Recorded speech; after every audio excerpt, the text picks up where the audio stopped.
Cast, eu sou o Luiz Azevedo, aqui ao meu lado. E aqui, mais um convidado super especial, o professor Jones. Muitíssimo obrigado pela presença. Professor, boa noite. Felipe, a galera falou que estava de férias. Negócio que as pessoas que a gente convidava tava de férias, né?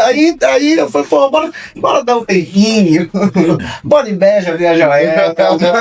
Bora no Carnaval, né? Mas bateu a saudade. O professor Jones já tava afim de convidar faz um tempo, que a gente se esbarra, né? Sim. Graças a Deus nos eventos culturais, né? E dessa vez deu certo, você tá aqui conosco. A gente sempre começa perguntando quem é professor Jones por professor Jones. Hoje, na verdade, o Jones por Jones, né? Não só o professor. Se apresente, por favor. Bem, eu queria agradecer, em primeiro lugar, o convite, né? Há algum tempo, realmente, a gente vem tentando esse encontro e sempre, se a gente não for, tem uma hora que dá certo, né?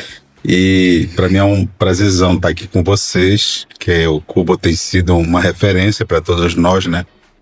Principalmente no campo da comunicação. Acho que é um projeto que veio abraçar essa necessidade que nós temos de comunicar as ações, as atividades do campo cultural, que na nossa cidade, na nossa região, se faz muito presente, né? Muito pulsante. Então, eu sou o professor Jones, tenho uma trajetória já há algum tempo na cidade, né, lecionando sociologia, passando um pouco aí em alguns momentos pela história, né, hoje trabalho no curso de licenciatura em Educação do Campo e Agroecologia da Faculdade de Formação e Desenvolvimento do Campo da UFPA Campus Abaetetuba, né, há mais ou menos 10 anos de atividade na UFPA, mas tenho toda uma vida aí de presença na educação básica, principalmente no ensino fundamental e no ensino médio, passando por algumas escolas como São Francisco, o Bernardino, né, o Pedro Teixeira, escolas que me deram experiências assim, nessa vivência com a educação. Então são lá os seus 35 anos de atividade na educação, né? Antes disso, a vida de moleque, a vida de adolescente, né?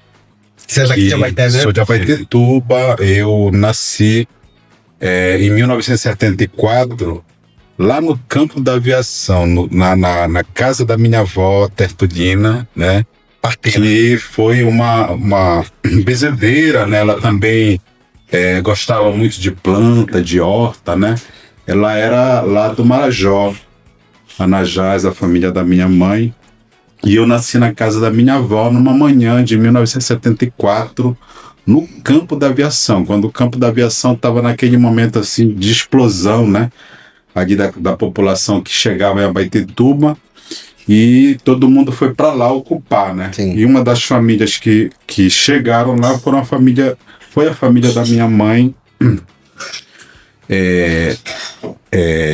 que morava no Marajó. Fizeram essa travessia aí como os mortiguás fizeram no início da nossa história, né? Da colonização em Beja. Então, vim dali do campo da aviação. Hoje moro no centro, que é a casa da minha mãe, ali na Travessa Midineri, no bairro do São Lourenço. E ali me criei praticamente os meus 52 anos de trajetória como pessoa, né?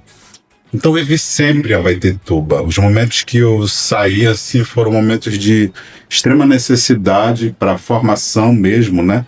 E foram lugares bem próximos, né? Que foi aqui a UFPA mesmo, do Campus Belém. Fez a FPA, fiz a graduação. Toda a minha formação foi o UFPA, né? Desde da graduação até o doutorado.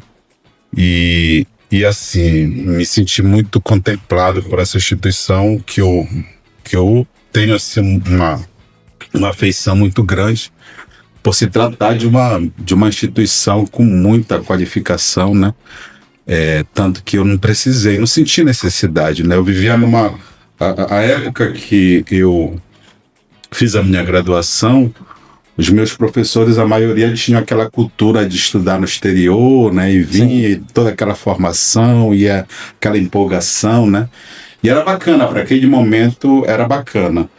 E por isso tive assim, uma sorte grande de ter encontrado uma geração muito boa de professores que tiveram contato com grandes intelectuais no Brasil, né? Fora. E então pude ter uma formação que eu considero bem interessante para uma universidade que estava se construindo, né? Até rica mesmo, né, professor? Pelo período que foi passado, até rica em novas informações que vocês trouxeram.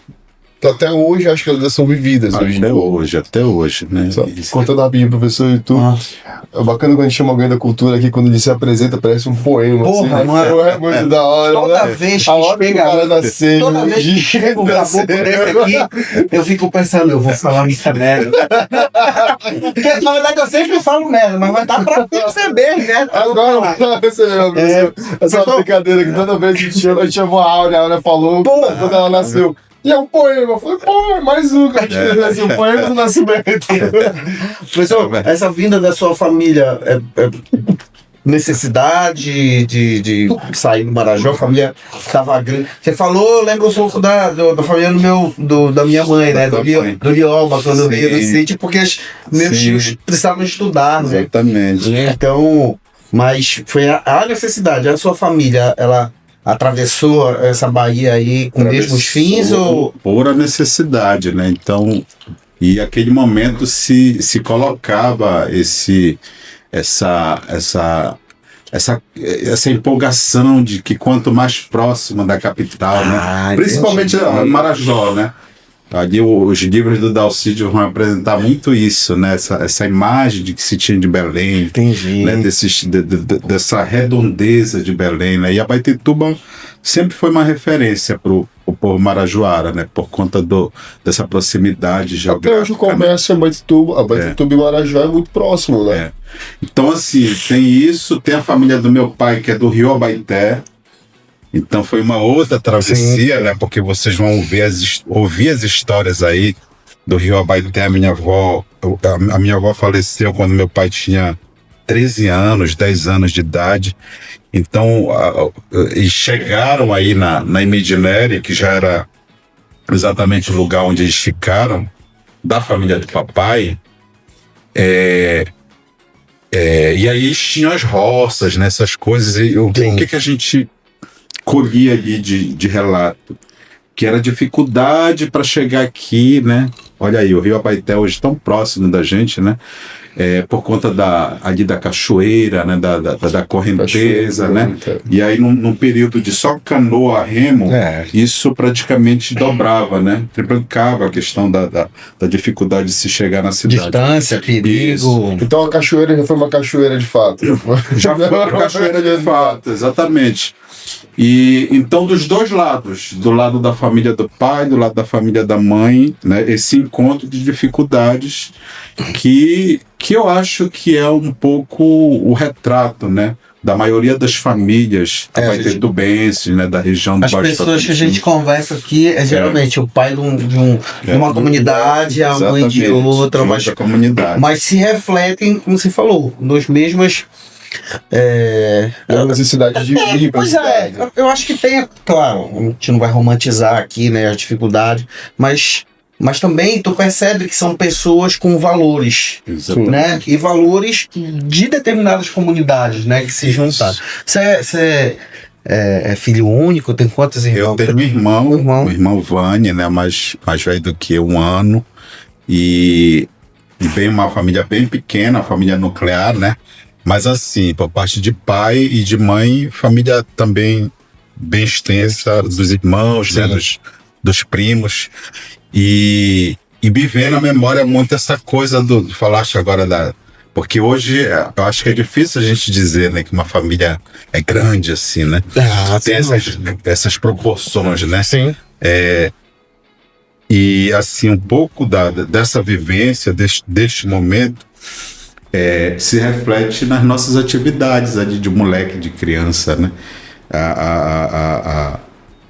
a questão da rua, dos quintais, né? Do campinho de bola ali, que não tinha praticamente cercado, que era uma mini floresta amazônica ali, né? Que a gente convivia, e os igarapés. Então, situações assim que nos levam para essa questão dos valores, né? Que tem relação com muita coisa, que vai lá, desde as crenças, né? Atreladas à religiosidade, até essa relação com a água, com as matas, né? E eu me recordo, e com o trabalho, porque também a gente, em função dessa necessidade de todo mundo ter que ajudar de alguma maneira ali no alimento, né? No dia a dia, a gente foi empurrado para o trabalho. Sim. E participava mesmo. Eu lembro que eu acho que uma das minhas primeiras profissões foi com meu tio, bem do ladinho, que era uma oficina de marcenaria, né? Era polir as... Eu estava vendo essa mesa agora, e aí lembrei, era polir as malas que ele fazia. Malas de madeira. As malas de madeira. É mala mesmo. Isso, mala de madeira. Desculpa, então é engraçado que da minha infância eu não tenho muita memória ali pontual de eventos, né? Mas esse foi um evento assim, muito marcante. De que uma das primeiras coisas que eu aprendi a fazer do ponto de vista da marcenaria, porque eu tenho 2 tios que foram marceneiros, né? E que trabalhavam e que produziam muito, né, para a cidade, muitos produtos ligados à marcenaria para a cidade. Então a mala assim, foi uma coisa maravilhosa, né, que eu pude ter essa relação com o trabalho, aquela coisa disciplinada, mas também aquela coisa de querer deixar algo bonito. Sim, né? Tinha que idade, professor, certo? Eu devia ter uns 8 anos, uns 6 a 8 anos. Mas dava para estudar e trabalhar e tal. Nesse caso, a gente ainda não, no caso da mala, ainda nem estudava ainda, porque no período que a gente entra na escola, praticamente já é para primeira série. Então, 7 anos. Eu ainda tive assim um encontro com o que a gente chamava de externato, assim, uns 6 meses antes de entrar na escola, né, que foi aquela coisa mesmo que a maior vai para lá para ver se tu começa a treinar. Ele estudou onde? Professor? A palmatória aqui no lado. A palmatória no lado. Eu lembro que eu sempre tive dificuldade com números, né? E uma das coisas que a professora do externato me colocou ali no gargalo para fazer era poder escrever os números até 100. Isso seria um critério. Isso seria um critério para mim completar ali a minha tarefa no externato. Aí uma outra coisa que eu lembro marcante desse momento é que eu tinha terminado, pulei a janela assim, muito alegre de ter completado aquele momento, né? Mas sempre tive dificuldade com os números. E eu fui Magalhães Barata. Magalhães Barata, eu lembro ainda no período da professora Terezinha, né? Terezinha, que hoje é a escola, né? Terezinha de Jesus, né? Na época a Terezinha era viva e era diretora não sabia disso não. Do Magalhães Barata. Pode crer. Magalhães Barata era assim, uma escola praticamente ali perto de casa, pertíssimo de casa, perto do Tietê, assim, eu tenho um afeto muito grande, porque também eu acho que as coisas mais que delinearam assim, a minha caminhada foi muito ali na convivência, principalmente com professoras que estavam iniciando caminhada lá. Né? Então eu lembro da Cleide, por exemplo, professora Cleide, que foi minha professora da primeira série, né? Eu acho que a Cleide hoje até se aposentou já pelo Bernardino. Ela estava grávida, inclusive, do primeiro filho dela, né? Então, assim, uma outra lembrança que me vem à cabeça desse percurso educacional, porque foi uma pessoa muito marcante, né, na minha trajetória, a professora Cleide de língua portuguesa. Na época ela dava todas as disciplinas, porque era a primeira série. Mas o Magalhães Barata, assim, teve uma funcionalidade na minha caminhada, embora a minha caminhada enquanto estudante ela não foi legal assim no início, né? É legal nesse sentido, acho que todo mundo tem esses tropeços. Eu tive muitos tropeços, né? Repetiu já? O Bernardino me deixou umas 3 vezes ali na quinta série. Ele gostou muito da quinta série. E olha, é engraçado que o Bernardino foi uma das escolas assim, que eu tive mais apego. A pessoa ficou na quinta série.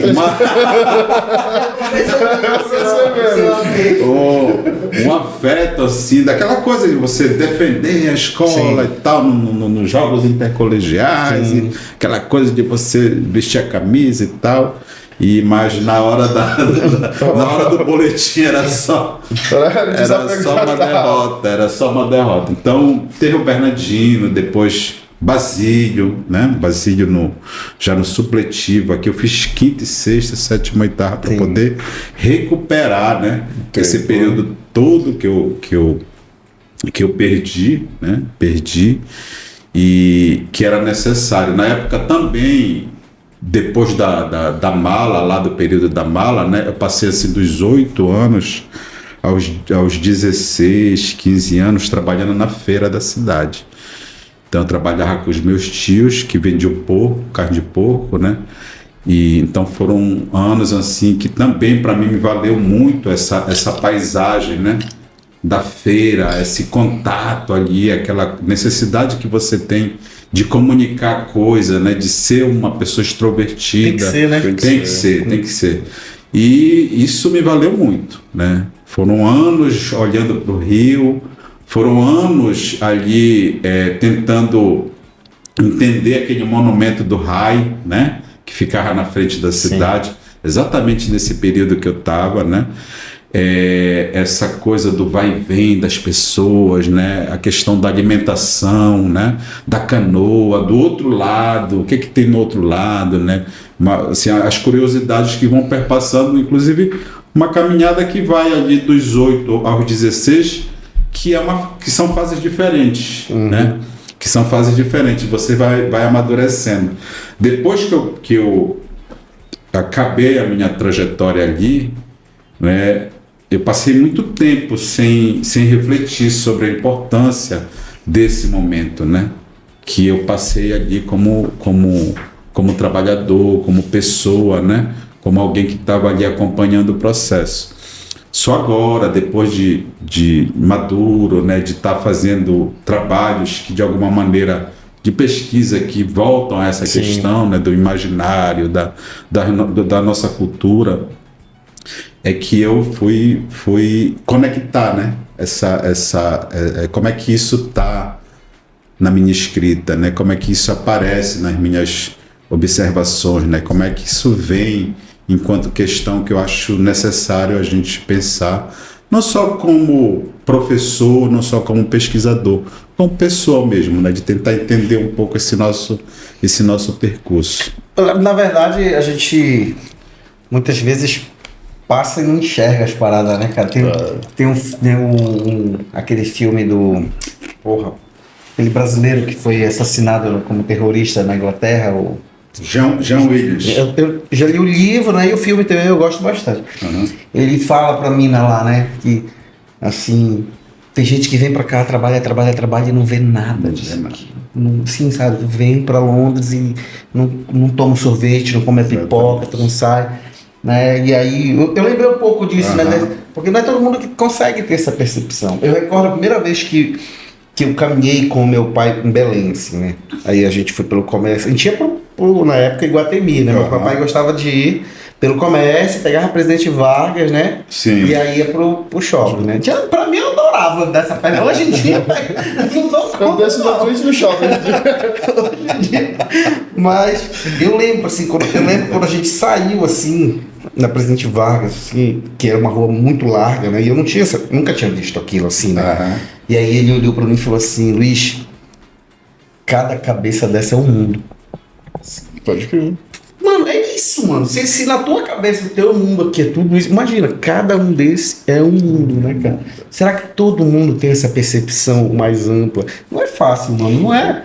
É desafiador, eu acho, você pensar nesse tipo de coisa. A visão que tu teve lá, eu tive quando você fala da feira, né? Porque eu teve uma palestra que a gente participou, uma época dessa, onde falava da frente da cidade, que é onde iniciava a cidade. Aí alguém falava que era no Portal. Aham. Aí teve um historiador que falou assim, não, a frente da cidade de Abaetuba, onde tudo começou, é a feira. É a feira. O portal da cidade é o rio. O rio Abaeté é o portal da cidade. E eu lembro que eu estava nessa palestra e falei assim, cara, quantas vezes eu não andei pela feira e não percebi isso, de parar e olhar a galera chegando, com o que eles estavam trazendo no barco, o que eles estavam vendendo, às vezes o que eles estavam trocando, que o vovô fazia isso de vez em quando. Eu lembro que eu falava, ia pro vovô, não sei se você conhece o Quaresma, o vovô, a gente ia, os meus dedos ficavam roxos carregando a sacola pra ele, mas ele não pagava nada. Eu lembro disso. Quaresma, tem um camarão aqui. Aí o cara dava 1 quilo de camarão pra ele. E quando eu chegava no açougue pra subir as compras do vovô, o cara tava lá, Quaresma, eu vou pegar 1 quilo de bife, que era pra trocar por 1 quilo de camarão que o cara tava comprando, o cara tava vendendo. E hoje é esse papo, quando a gente consegue olhar para isso naquele dia e eu não perceber o comércio, a comunicação, o carisma das pessoas tendo uma conta e até mesmo a confiança, pô, cara, leva lá que depois eu vou contigo. Sim. Hoje em dia... Valores, né? Valores mais uma vez. Hoje em dia, pô, leva lá, meu irmão, só se tu conhecer muito, cara. E tu saber que existe uma comunicação de valores nessa situação que se perdeu. Tipo, hoje eu consigo ir na feira, mas eu não consigo mais olhar, parar. Parece que o nosso tempo já não tá mais da hora pra ficar parado 10 minutos olhando o que tá acontecendo. Não, de uns 10 minutos quer resolver a vida. Exatamente. E a gente não consegue entender os valores hoje da nossa frente da cidade, irmão. Que tá lá todo dia. Todo dia. O comércio vai tomando um pai, tu vai domingo, tá lá, domingo a domingo. Falaste do teu pai, e eu lembro que meu pai foi pedreiro, né?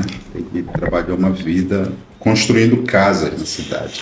Depois eu fiquei também imaginando, porque isso foi uma outra nuance, né, de questões que me veio já adulto, né? Mas eu me lembro que os primeiros passeios assim, de bicicletas foi com ele, assim, era o tempo que ele tinha no final de semana. Geralmente o pedreiro trabalha até 14 horas do sábado, os antigos, né? Do sábado, então tinha a tarde de sábado e tinha o domingo. Geralmente era o domingo que ele me pegava, colocava naquela bicicleta que é bem clássica, né? Que é aquela bicicleta de adulto, homem adulto, né? E aí eu ia na frente, assim, de lado, e foi assim uma das primeiras percepções que eu tive mais ampla da cidade quando criança, né? Que aí ele me levava, e eu lembro assim da sensação da brisa mesmo, né? No rosto, e conhecendo os bairros. Aí ele ia me falando, olha, isso aqui é o Santa Rosa, isso aqui está entrando no campo da aviação, não tinha ainda nem Francilândia, né? Você vem para cá, é São José. Então ele ia mostrando um pouquinho isso, e isso foi acho que foram outros elementos imagéticos que me impressionaram muito, no sentido de ir um pouco atrás dessa percepção de conhecer, né, o meu lugar. Uma outra coisa era o esporte. Vocês lembram que tinha aqui o Hotel Jaromã? Ele trabalhava no Hotel Jaromã, ele ficou anos trabalhando ali, que na época o primeiro hotel da cidade, né? Sim. E aí tinha o Humberto Parente, quando acontecia ali os torneios, né? De futebol e tal, o torneio início, que dava o dia todo, né? Então a gente ia para lá, para aquele cômodo, um apartamento que ele estava construindo, né? Ali do hotel. Ele tinha o espaço privilegiado, né, de assistir um torneio início, com Tietê, com Vênus, com Magno, quantidade de clubes, né? Então tudo isso foi muito forte na minha infância, de perceber um pouco a dinâmica dessa cidade, né? Que estava ali nascendo, né? Uma cidade e que hoje... pelo que o senhor fala, pelo que a gente entende, eu sou mais novo, né? Mas a gente entende que o nascimento de Abaetuba foi um nascimento muito forte, foi muito um comércio muito forte. Exatamente. Que tem um comércio legal, um comércio legal que veio trazendo a Abaetuba à tona, que foi o comércio acho que do cigarro, né, que falam, né? Sei, cara, sei, tá filmando aí. Daqui a pouco eles te chamam pra dar depoimento. Eu ia falar assim, porra, não tava vivo. Aí chegou o comércio. Tá sabendo alguma coisa? Porra, agora que estão descobrindo isso. Porque nunca aprenderam ninguém. Não, morreu muito aí. Vou voltar. E hoje a Boituva vem do comércio, né, professor? Tipo, eu acho muito da hora quando a gente fala do comércio, a Boituva, além de ser apaixonado pelo comércio, assim, pela minha área de profissão, mas ver que uma cidade nasceu do comércio. Ela não nasceu de uma fábrica, que nem Barcarena, veio nascendo de uma fábrica, veio das suas... e veio nascendo de um comércio. Justamente, eu acho, como você falou, que era uma cidade mais próxima a Belém, onde as pessoas vinham para Boituva para ficar mais próxima à capital, que era o grande comércio. Eu acho que a Boituva se torna uma referência em comércio até autossuficiente. A Boituva consegue se sustentar através do seu próprio comércio. Do seu próprio comércio. Assim, isso é tão verdade, né, que, licença, professor, que quando caiu a ponte do Moju, mano, assim, a galera parou, não tinha como vir comprar as coisas aqui para levar. Sim, hoje em dia tem salvo uma parada dessa. Você já reparou quando, e não faz tempo, quando não tinha esses hipermercados aqui, e a gente quer pra fila fazer compra pra vir, assim, porque é isso que tu fala, é pequeno, né? As distâncias elas acabam sendo pequenas. Né? E a Boituva cresce, eu percebo, né? Cresce porque não é zona metropolitana de Belém, cara. Quando tu percebe, assim, em municípios próximos de Belém, não tem a estrutura que a Boituva tem, porque corre pra Belém pra fazer as paradas. Olha, a Barcarena hoje é uma zona metropolitana de Belém, né? Se eu não me engano, foi considerado. Sim. Se tu olhar pra Barcarena e Vila, eu tô falando de crescimento, não tô falando de política, mas de crescimento territorial. Acabou, deu uma estancada, porque eu vou pegar o Foca e vou estar em Belém em 15 minutos pra fazer uma consulta. Eles viajam mesmo, é rapidão. É muito mais fácil o lazer, a gente briga muito com isso, é muito mais fácil o lazer dessa zona perto de Belém, quando a gente fala Castanhal, Marituba, Nanideu, Barcarena agora, Castanhal não é metropolitana, mas está ali naquele primeiro ciclo, né? É muito mais fácil o lazer estar em Belém do que no próprio município. Assim, muito mais fácil. Professor, sua graduação em quê? A minha graduação é Ciências Sociais, também mestrado, né, com área de formação em Sociologia, e o doutorado também. Né? Meu programa de pós-graduação em Sociologia e Antropologia da UFPA, com área de formação em Sociologia. Então, posso dizer que sou um sociólogo, né? Pode. E aí, eu recordo assim, na época do olhar fotográfico, a gente vivia na casa do Valdeir, na verdade, né? A gente queria um motivo para ir lá tomar uma cerveja, beber um café, aí esperava escurecer e tomava uma cerveja. Mais ou menos. Chegava quarta tarde. Copo, só jogava a parte preta. Mas ele atravessava, sempre foi muito, ainda somos, muito bem recebido, né? Lá. E aí eu recordo assim, de falar: Luiz, tu precisa... E fala, seu Luiz precisa falar com o professor Júnior, E aí, tipo, sabia quem era, não sabia, né? Mas naquele momento, que eu não vou recordar quanto tempo faz, eu já estava com umas palavras mais pobres, podemos dizer, na cultura, na área cultural da UFPA, realizando os projetos. Como foi essa sua guinada? Não que não faça parte, claro, de ciências sociais, pelo contrário, mas parece ser algo bem específico hoje em dia, né? Na verdade, Luiz, no meu doutorado, em 2013, na verdade, meu doutorado começa em 2009, quando eu ainda estava aqui no São Francisco, dando aula, né? Eu não tive aquela sorte de, como tem muitos colegas, né? De passar no mestrado, no doutorado, de ser liberado, né? Tive que trabalhar, estudar e fazer tudo ao mesmo tempo, porque na época não foi concedido. Mas eu comecei o doutorado em 2009 e aí, assim, a questão do link do que eu deveria trabalhar na tese, né? Me veio, assim, meados de 2010. Não estava com clareza do que eu queria ainda, né? E aí, assim, a coisa foi tão forte, essa necessidade de estudar a minha cidade, né?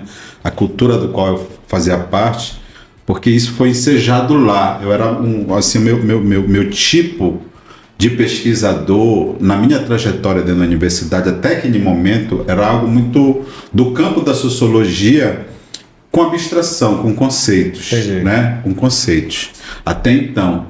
E naquele momento eu fui desafiado. Não, você fala muito dessa cidade e tal, você traz a Abaetetuba para cá, então eu acho que é necessário que você mergulhe um pouco nisso. Foi mais ou menos a orientação que os meus professores na época me deram, em função de eu poder encontrar um pouco um eixo que eu ainda não tinha encontrado, né, no campo dessa trajetória. E veio ali o desafio de estudar a Abaetetuba enquanto um espaço cultural que tinha essa presença marcante da arte, né? E a partir de então eu elaborei essa tese. Em 2013 eu defendi a tese Cidade da Arte, uma poética da resistência nas margens de Abaetetuba. E na tese a gente já tinha delineado algumas questões que a gente achava necessário. Como professor, é claro que isso não estava escrito lá, mas assim, era um caminho que estava sendo traçado ali. Como professor, como cidadão, como sujeito que pertence a essa cidade, deveria trilhar um pouquinho nessa caminhada, né, de luta por direitos culturais, de estar ocupando os espaços educacionais que tratassem de forma mais adequada a isso e inclusive criar espaços que fomentassem isso, né? Então, em 2000 até então eu estava no IFPA, no Instituto Federal de Educação Tecnológica, Belém, e surgiu a oportunidade de vir para Abaetetuba num concurso de antropologia para a educação do campo. Na UFPA. Na UFPA Campus Abaetetuba, né? Foram 2 vagas e eu tive a sorte de ficar em segundo lugar, nunca fiquei em primeiro, mas assim, fiquei em segundo lugar e entrei na faculdade, né? Ainda não tinha faculdade de formação e desenvolvimento do campo. Entrei no curso de licenciatura em educação do campo, com essa bagagem, essa mala pesada aí, né? A gente trabalhava com as malas na infância, trouxe as malas todas, né, comigo. E cara, assim, como é que as coisas são, né? É curioso isso, assim, a gente não planeja, a gente não tem um caminho traçado na nossa cabeça, a gente tem mais ou menos um roteiro, né? Mas assim, o curso de licenciatura em educação do campo veio colocar um outro desafio depois de eu ter escrito aquela tese. A tese foi mais ou menos o período que a gente estava ali na casa do Valdeli, que inclusive saiu essa revista aqui, Abaetetuba Cidade da Arte, que era um pouco resumo disso aí, mas depois eu publiquei algumas outras coisas de artigos sobre essa tese, né, de doutorado. Então eu, dentro da licenciatura em educação do campo, como eu não me prendo muito a áreas, quer dizer, eu sou ali no time, eu sou um pouco um coringa, né? Que às vezes está na zaga, às vezes está na lateral direita, às vezes é um centroavante, às vezes é um goleiro, às vezes é uma reserva, né? Então eu vou atuando da forma como... Eu ficava muito na reserva. Como eu vou... E algumas disciplinas vieram assim e acolheram muito essa conexão, né? Então eu estava trabalhando um pouquinho essa temática da cidade da arte, do ponto de vista da cultura e do patrimônio, né? E eu encontro ali alunos, estudantes que são de Ilhas e de Ramais, né? E a base de sustentação dessa tese é que essa arte que sustenta essa cidade, ela vem daqui. Né? Ela vem dos rios, ela vem das matas, né? Ela tem relação com a cultura popular. Total. E felicidade para mim, porque essa galera começou a trazer a resposta que eu queria, né? Do ponto de vista de pesquisa mesmo, de investigação, que antes eu não tinha esse acesso. Eu tinha acesso muito a essa convivência que eu tive durante 20 e 30 anos com artistas e tal, mas muito na área urbana, né? As manifestações que eu pude ter contato, não só com as pessoas que produzem arte, né, mas também com escritores, né, ali com as referências.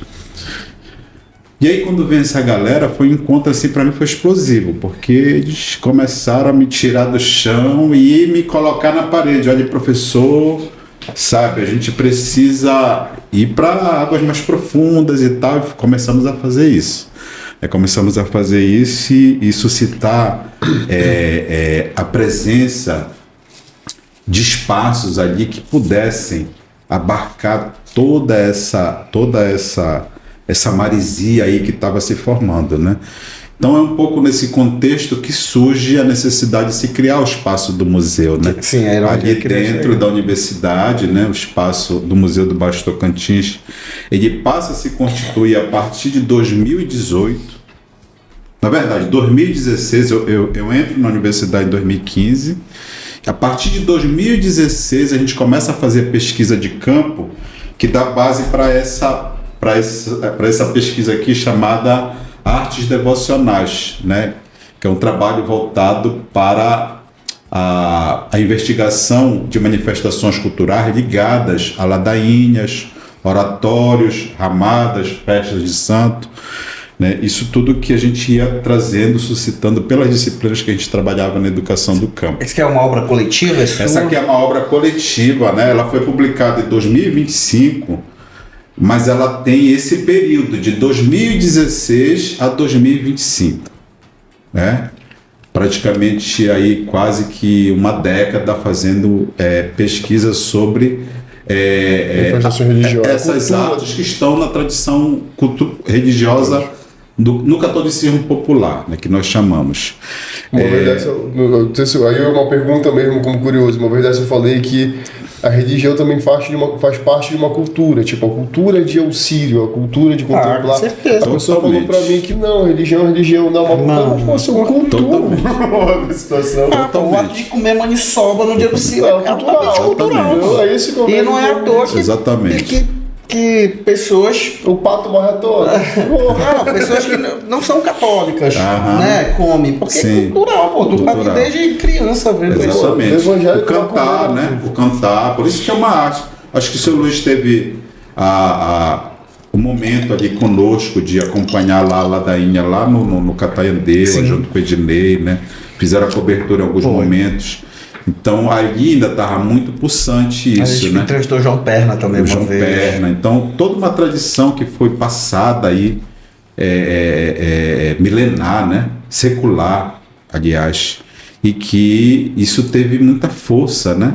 E isso, de certa forma, influenciou esses artistas que hoje fizeram nome na cidade, na região, né?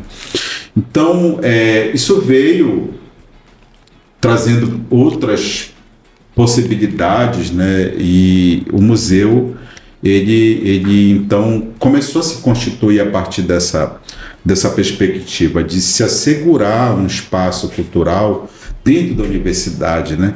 Que pudesse assegurar com que as comunidades elas fossem para lá, com que os nossos estudantes fossem para lá, ter um espaço seguro de praticar atividades não só formativas, mas lúdicas também, de sociabilidade através da arte, essa troca, né, de informações que levasse exatamente a um conhecimento que ele pudesse, de certa maneira, fazer com que essas pessoas, todos nós, possamos exercitar um pouquinho, né, esse outro lado, né, que a gente está muito preso a essa cultura do digital, e o digital, de alguma maneira, ele impõe, né, um certo padrão cultural que nós vamos ver, não tem muita coisa da gente, né?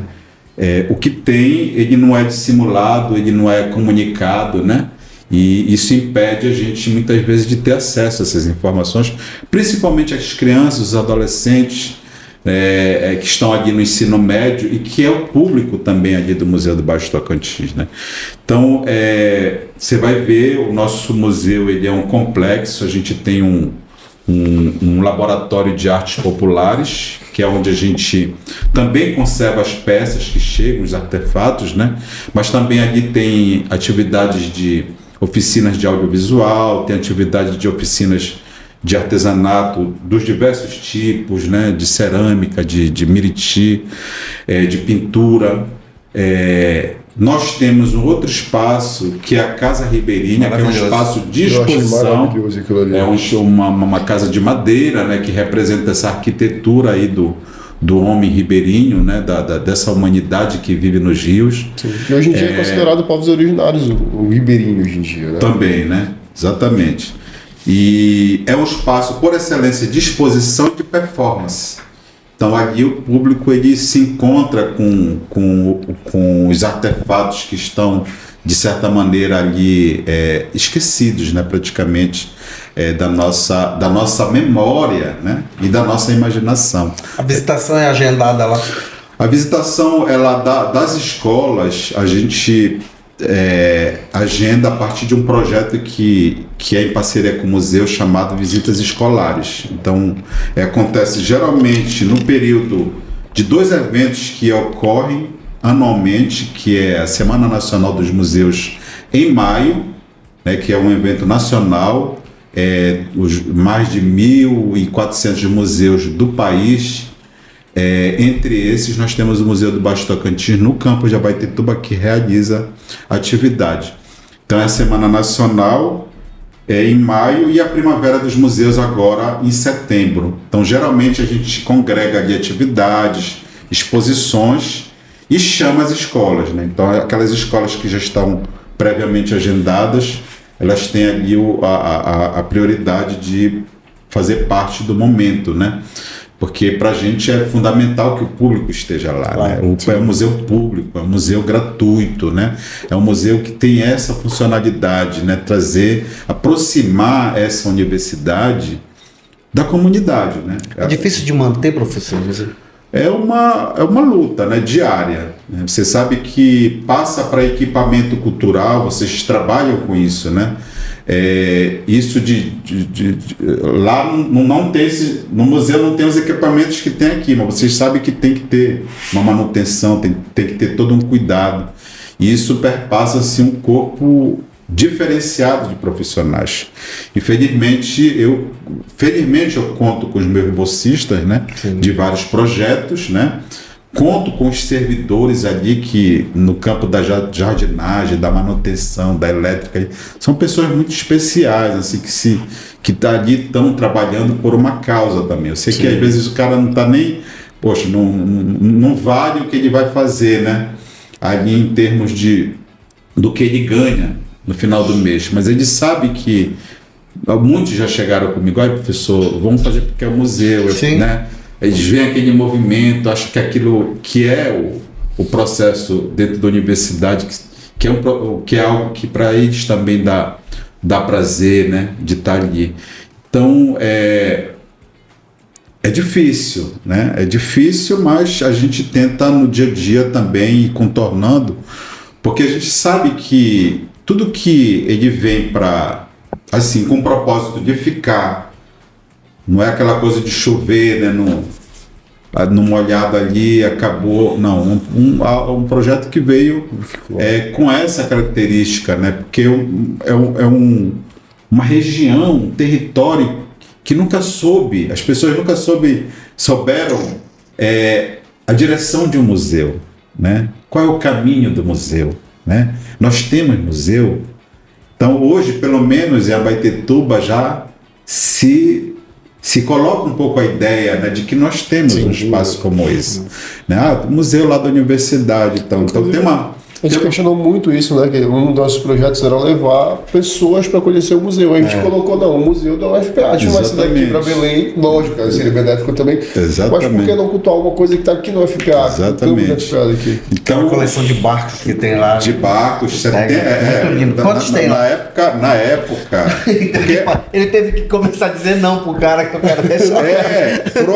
Ele tem assim, agora é o Júnior, né? O Júnior lá do Caripetuba, um abraço pro Júnior.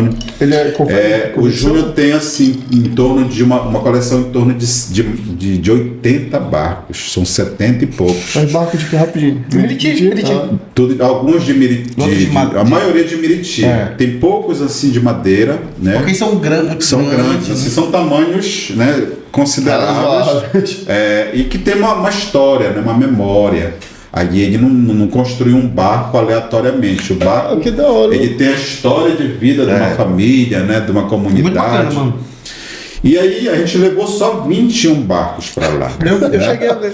Levamos, assim, foi um impacto para as crianças, por exemplo, do Magalhães Barata, lá da escola Santa Helena, né?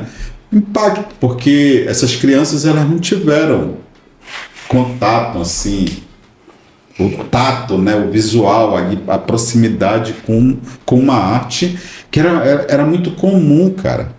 Era mais comum do que a gente imaginava. Sim. As crianças, os jovens fazerem os seus próprios barcos. Pois é, quando a gente conversa com os artesãos de Meriti, de brinquedo de Meriti ou artesanato de Meriti, eles falam...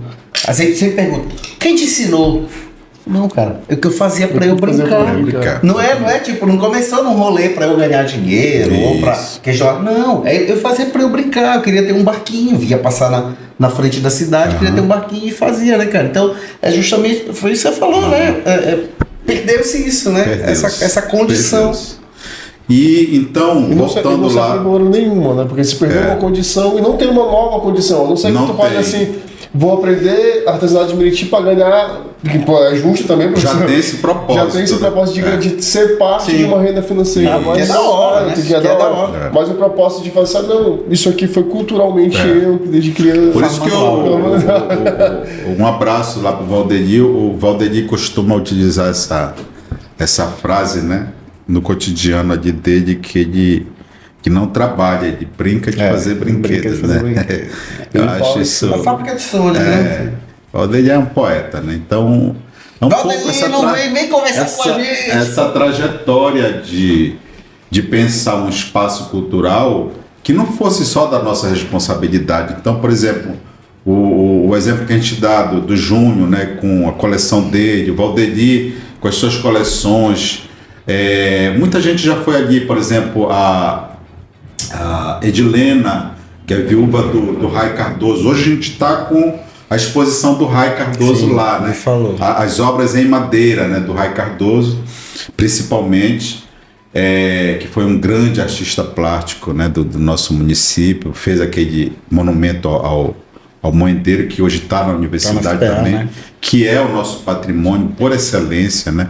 Assim, é interessante a gente fazer essa referência, que se a gente for pensar, né, nós não temos quase monumentos, né, como se a gente for em Paris, ali no Louvre, né, as estátuas, as telas, né, dos grandes pintores, né? Até mesmo as obras físicas, as edificações, a gente não tem exatamente, as edificações, como o Cametá tem. Eu estava vendo agora um programa sobre Cametá, e o historiador lá pontuando isso, né? Tem um centro histórico ali de Cametá, né? Que ainda... A mamãe fala, acho que você conheceu minha mãe, Preto Teixeira, dona Rosa Maria, professora Rosa Maria, ou Rosa Quaresma, como você queria chamar na época. Hoje ela não gosta mais de Quaresma,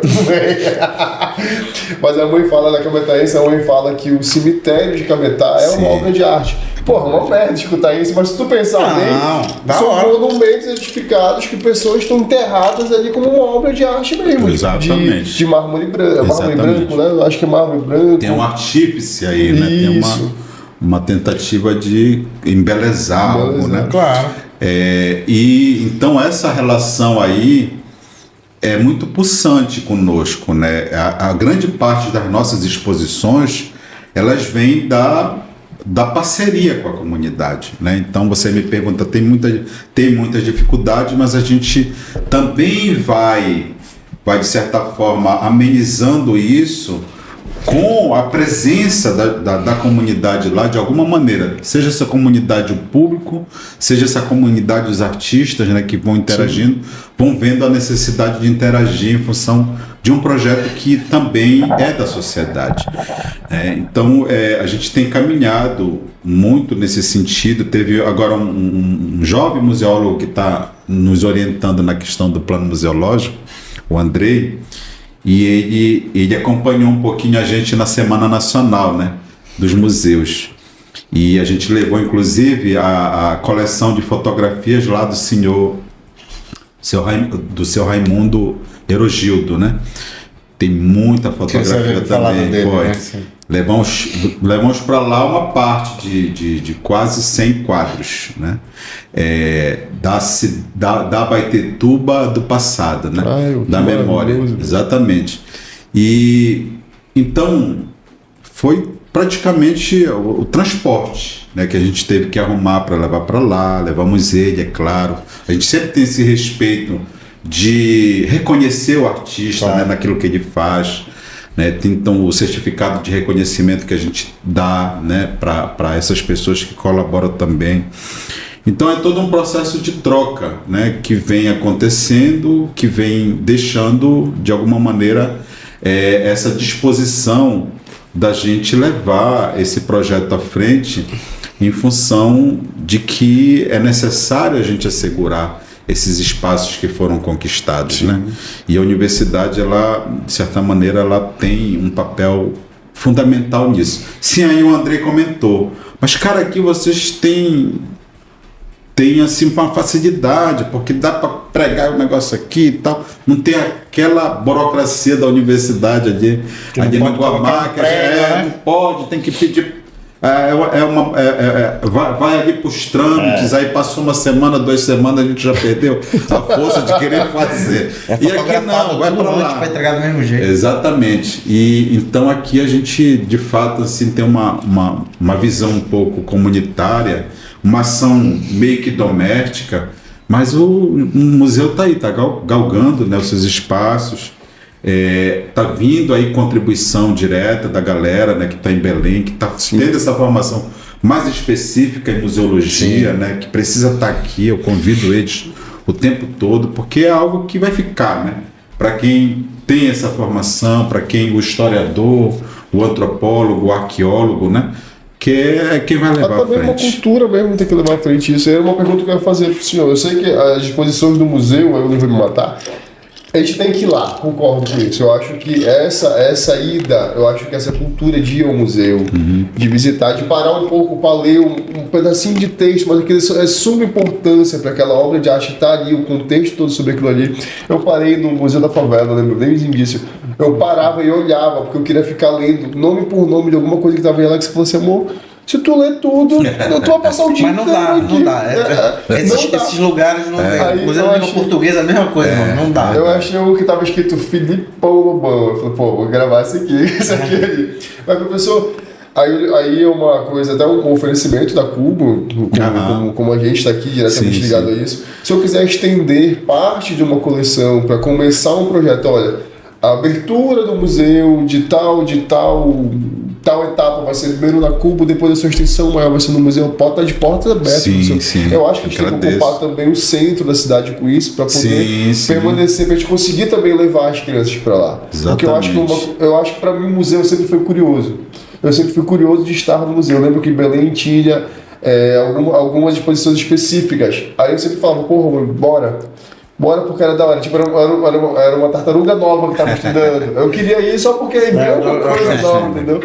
E eu acho que quando você fala Abaetetuba perde isso. Eu estava falando hoje de monumentos a Abaetetuba. Porra, tu tem uma foto no Coreto. Eu tenho uma foto no Coreto, mas eu duvido se o Theo tem uma foto no Coreto. Eu acho que o Coreto nem existe, mas todo mundo passa pela praça, mano. Tem um Coreto, né? Entendeu? Antes eram 2, entendeu? Tem um Coreto? Não, tem Coreto. Não tem mais nenhum, né? Não, tem um. Porque me assusta ter um, pelo menos. E ele tá tão invisibilizado que a gente já não olha para ele, né? E é uma coisa que porque a praça perdeu, de fato, né? Com o muro ali, né? Aquela coisa. Dá pra arrancar e jogar pra universidade. Falaram sobre isso quando destruíram, né? Que dá pra ter tirado, não sei como funciona, mas dá remover e tudo mais. Com dinheiro tu tira tudo. Antônio, tem umas perguntinhas aí, professor? Tem várias. Tem? Professor, aí você pode responder como é da galera de fora, pode responder pra gente, olhar pra câmera ali, fica à vontade, tá? Vamos lá. Primeira pergunta da nossa grande parceira. Que veio o nome agora, não já vou falar. Grande parceira. Primeira pergunta da nossa grande parceira Áurea. Aí é. Áurea. Qual é a importância do teatro para a cultura, o município? Já teve algumas apresentações também lá no museu. Sim. Como é que o senhor enxerga essa arte? Sim. Um grande abraço para a Áurea. Abraço, Áurea. A Áurea é uma artista aí de excelência, né, para nossa região. Eu tenho uma grande alegria de poder ter acompanhado um pouco a trajetória artística da Áurea, né, e poder reencontrar ela num outro momento, que é um momento de maturidade, né, da nossa cultura, em que a gente exatamente vê a necessidade dessas pessoas que tiveram uma experiência maior nisso tudo, poder estar passando de alguma maneira. Acho que o momento é esse. O teatro sempre foi muito central, né? Eu acho que foi uma das artes assim que mais marcaram uma presença assim diferenciada, né, na formação das artes todas, das artes urbanas, né? Então eu lembro que, por exemplo, o Centro Cultural Nina Abreu, aqui no final da década de 80, início da década de 90, eu era um apreciador do teatro. Esse moleque de 16, 14, 15 anos que estava ali indo para um espaço totalmente teatro, né? Hoje a Rita retoma esse instituto ali, né? Que é muito Grande importante para a nossa cultura. Mas assim, eu tô tendo como referência um momento da história para mostrar que antes disso era mais pulsante ainda, porque o teatro se fazia nas esquinas, nas ruas, né? Os pássaros e bois juninos, né? Aquela coisa que tinha uma continuidade e que não era só as ruas dessa pequena cidade, era das ilhas, era dos ramais, né? Tinha toda eu diria assim, um contexto cultural que possibilitava com que nós tivéssemos excelentes atores, excelentes roteiristas. Aí você vai ver, por exemplo, isso tudo está no trabalho do professor Walter, de História, por exemplo, que faz um trabalho de retomada da importância da Fofóia para a cultura abaetetubense. Fofóia que foi um fenômeno da arte cênica, né, e que desapareceu completamente. Então nós temos como referências ali o Pombo, ator, o Seu Benigno, que ainda está vivo, que tem uns 60 e poucos anos, né? Nós temos agora tenho certeza que eu vou esquecer do nome dele. Vamos buscar esse nome. Ele era um grande pintor de Santos, ali da frente de Nazaré. Ele também pintava os estandartes de santo, mas também ele era roteirista de Pássaros e Bois Juninos. Sabe como é que é?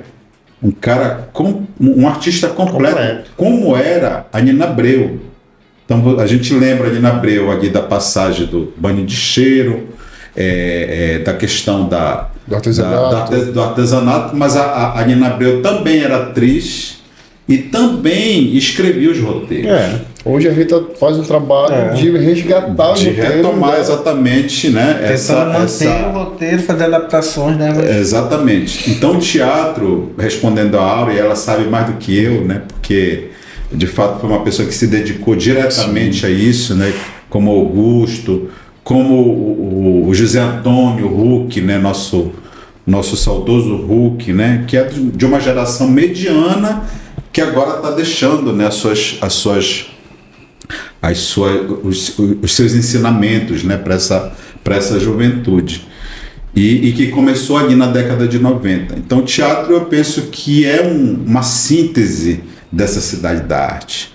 Nós não poderíamos falar em cidade da arte se nós não perpassássemos por essa arte tão antiga, mas tão presente na gente, né? E a gente está falando da Áurea, né? Uma pessoa que usa o teatro para conseguir levar assuntos pertinentes ao momento. Ela consegue trazer assuntos pertinentes à atualidade. Mais uma lá, Vamos lá. A segunda pergunta o cidadão mandou no Message Deve ser que ele não Zíbia. coube Adivinha quem é? na caixinha de Ele perguntas. fez uma tese, né? Entendeu? E é do Camilo. Ah, Tá? Então ele começa da seguinte forma: sabemos Abraço, Camilo. que atualmente o Museu do Baixo Tocantins da UFPA é o único museu de Abaetetuba, considerando que o município possui uma grande riqueza histórica e cultural, além de um importante patrimônio material e imaterial. Quais são as perspectivas para o futuro da museologia em Abaetetuba? Como o Museu do Baixo Tocantins enxerga seu papel nesse processo e as possibilidades de expansão e fortalecimento da museologia no município? olha, isso é uma pergunta de museólogo encruado. Mas ele ele sempre fala com muito carinho.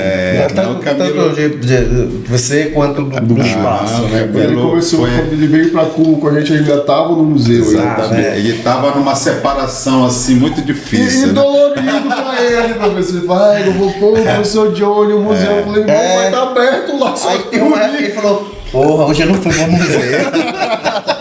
Ele falava como se ele voltasse, o senhor fosse em vai que acabou o tempo. Olha, assim, um abração no Camilo. Camilo deixou assim as suas contribuições, né? Que até hoje a gente pontua aqui com os meninos, né? Olha, isso aqui é do Camilo, isso aqui foi o Camilo que Legal. fez.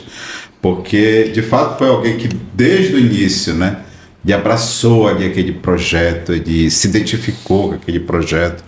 Alguém que tem, assim, tinha uma caminhada muito corrida, como sempre foi a vida dele, Sim. né? Muito corrida, muitas atividades, mas ele nunca deixou de ter esse compromisso, essa responsabilidade com o museu. E pela maturidade dele, né?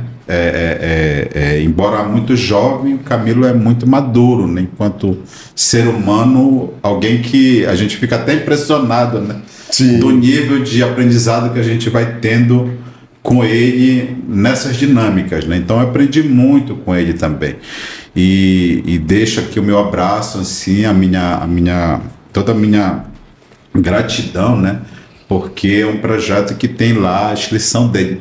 Ele até acha graça que foi no dia da inauguração, tá um monte de nome lá do reitor, do pró-reitor. Pessoal, mas era o nosso nome que era para. Eu falo, é verdade. Mas é isso, eu acho que a gente está de passagem, né? Como eu frisei, é um projeto que ele pretende permanecer.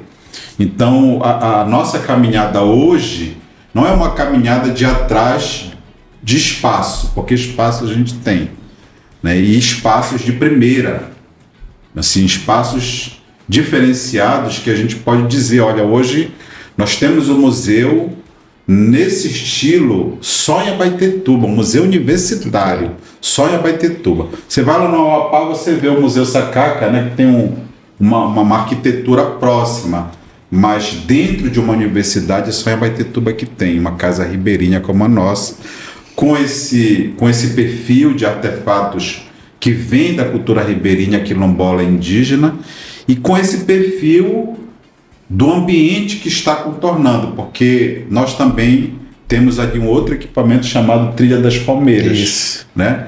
Que vai em torno ali do campus, explorando exatamente a riqueza da presença desses vegetais que são as palmeiras. E é uma imersão que assim, duradoura, É né? uma outra história ali. Eu cheguei né? a perguntar, eu não recordo para quem foi. Quanto tempo demora? Falar, umas 2 horas, 1h30. Exatamente. O rolê é grande, mano. Não é? Começa no Babaçu, vai terminar no Miriti. Perpassando algumas árvores que não são palmeiras, mas que, como estão atreladas a pessoas e ali a nossa flora, como por exemplo a sororoca, né? Sororoca, que tem ali o Sororocando no Mato, que é o nome do poema do professor Garibaldi Parentes, que foi o nosso professor lá, né? Já é aposentado. Então a gente tem uma estação que é a estação da Sororoca. E nós temos a estação também do Palmulato, que foi o Palmulato que o Camilo Viana plantou há 40 anos atrás lá no campus, né? Isso, né, cara? 5, 6 palmulatos que a gente tem logo lá na entrada. Então a última estação é a homenagem ao Camilo Viana. Mas voltando à pergunta do Camilo, dizer que a gente avançou um pouco nesse processo de cada vez mais ter um espaço que ele vai tomando um contorno institucional, né? O que é o contorno institucional? Nós já temos os espaços, conseguimos ali juridicamente entrar enquanto algo que daqui a pouco vai ser uma subunidade, que vai dar possibilidade dentro da universidade a gente ter recursos próprios, né? E começar a ensejar exatamente, enquanto uma unidade museológica, a gente vai poder ali promover a entrada de profissionais, né? Exatamente fazer o concurso ali para o museólogo, para o antropólogo, para o arqueólogo, para o historiador, para o pedagogo, que vão trabalhar em uma equipe interdisciplinar, que aí sim nós vamos ter uma Exclusivamente para... estabilidade, né, de poder fazer um trabalho mais, eu diria assim, mais centrado num campo que falta para a gente aprender muito ainda, né? Aprender muito. O campo da museologia e das artes, né? Porque não é um museu, também entra aí a perspectiva da arte, e que isso só vai se consolidar quando de fato nós tivermos os cursos de arte, de museologia aqui na Universidade Federal, que vai dar sustentabilidade. Hoje nós estamos dando, inclusive a gente está num período do primeiro ciclo de formação em práticas museológicas. Então começou lá em junho, né? Semana passada nós tivemos a visita de 3 museólogos do Museu Emílio Guild, que vieram falar um pouco de museologia social. Na sexta-feira agora, inclusive, a equipe do Cubo está convidado, porque nós vamos ter uma oficina sobre exposições, curadorias e comunicação nos museus da Amazônia, que vão ser dadas por 2 museólogas também. Tem um historiador nosso aí que eu acho que vai lá. O historiador.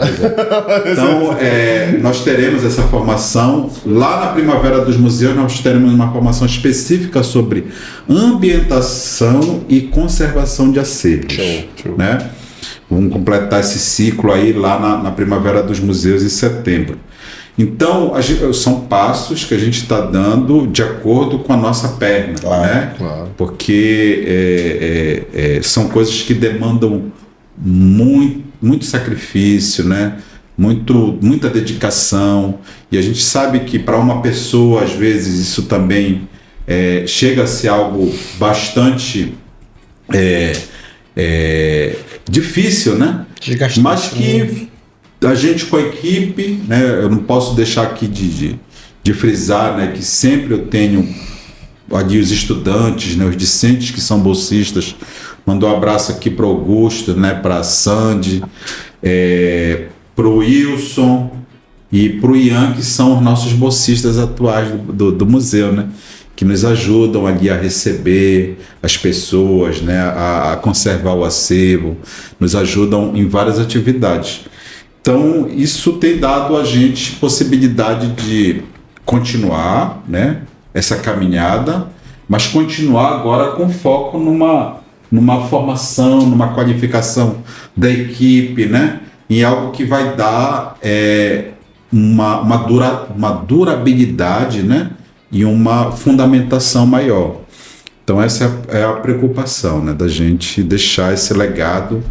E que as outras pessoas que vão ali assumindo o espaço do museu vão dando continuidade, sem perder a característica. Sim, né? a essência Porque também. o grande perigo é esse, né? Quando você começa um processo de institucionalização, o grande perigo é o museu de repente perder essa característica comunitária dele, né? Dessa coisa mais pessoal que hoje a gente tem, né? Sim. Essa preocupação de manter uma relação mais direta com os artistas, né? De fazer algo mais dinâmico, que muitas vezes, quando leva para o campo da ciência, né? Do patrimônio principalmente, são coisas que têm os seus impedimentos, as suas barreiras, né?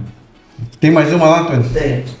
A Luísa pergunta, ela quer saber sobre especificamente o museu, ela pergunta o horário de funcionamento e como faz para fazer um agendamento de visitação, piada, essas coisas.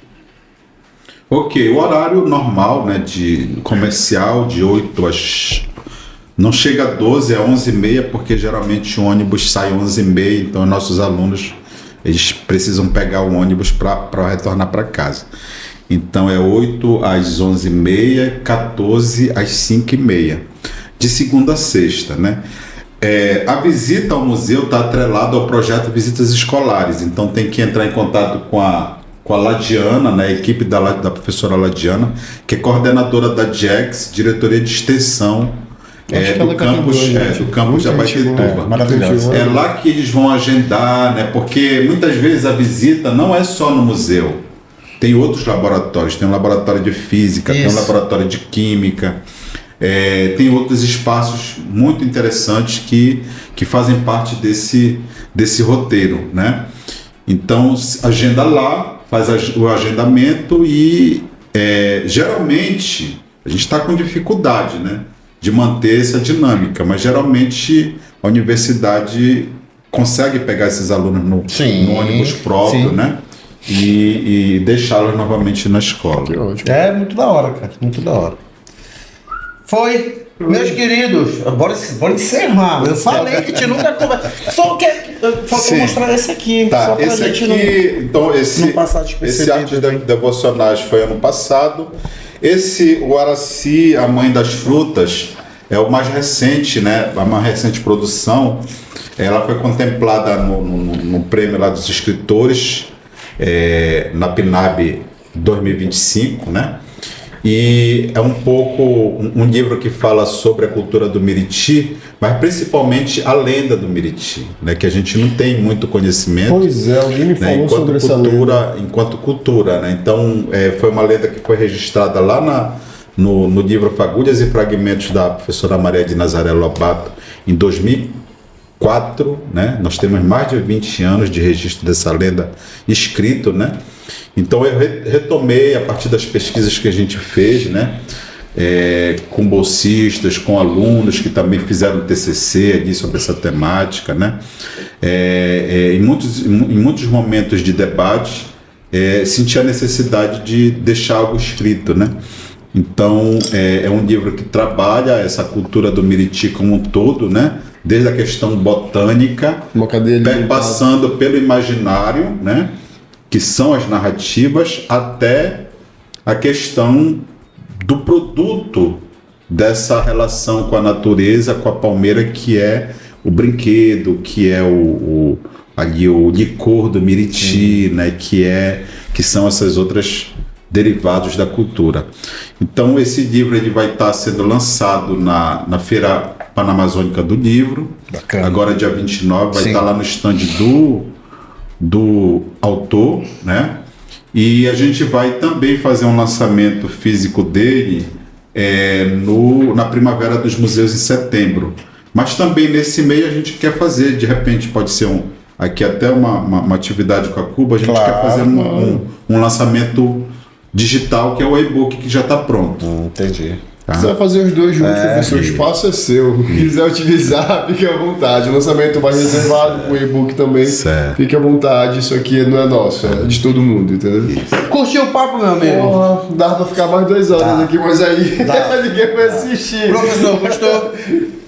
Adorei. Gostei muito. Até tava um pouco assim, pra mim não é muito comum esse formato, né? Mas foi muito tranquilo. A presença de vocês, é claro, deixa a coisa mais leve, né? Obrigado. E aí agradeço por toda essa calma e pela oportunidade também. É isso. Volte mais vezes.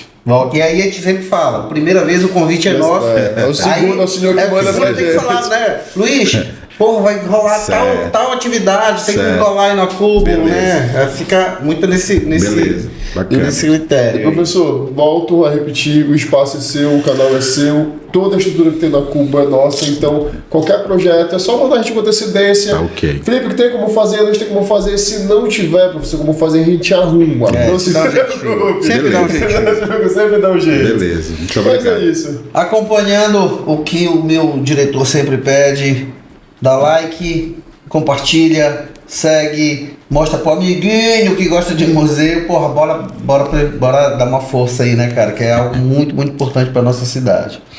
Beleza? Tava com saudade da gente? Pronto. Se tava com saudade, A partir de hoje. a partir de hoje tá de boa. Deu rec? Foi. Abraço, Antônio. É isso. Foi, valeu, pai. Porra, muito bom. Foi bom? Professor, Muito maravilhoso bom. esse assunto. E assim, professor, volto a falar. O espaço é nosso. Certo. É nosso.